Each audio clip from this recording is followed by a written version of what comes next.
আল্লাহ কুরআন মাজিদে বলেছেন সূরা বাকারা 2 নম্বর সূরার 155 নম্বর আয়াতে আল্লাহ বলছেন ওয়ালা নাবলুওয়ান্নাকুম বিশাইইম মিনাল খাউফি ওয়াল জু'i ওয়া নাকসিম মিনাল আমওয়ালি ওয়াল আনফুসি ওয়াস সামারাত ওয়া বাশশিরিস সাবিরিন।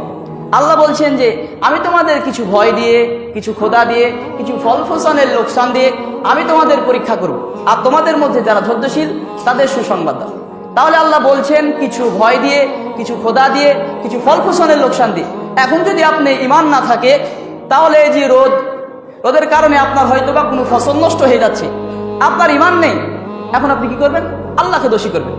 আরো উদাহরণস্বরূপ ধরে নিন আপনার একটি সন্তান জন্ম হলো, জন্ম থেকেই নরমাল অথবা হার্টের সমস্যা অথবা পানি, আপনার ঈমান নেই, আপনি তখন বলবেন আহা আল্লাহ কেন আমাকে এমনটা দিলেন। কিন্তু যদি আপনার ঈমান থাকে তখন বলবেন আলহামদুলিল্লাহ। কি বলবেন? আলহামদুলিল্লাহ। এই জন্য আল্লাহ প্রথমেই বলছেন যে আল্লাযীনা আমানু আলা রাব্বিহিম ইয়াতাওয়াক্কালুন, যারা ঈমান আনে এবং তাদের প্রতিপালকের উপর ভরসা করে।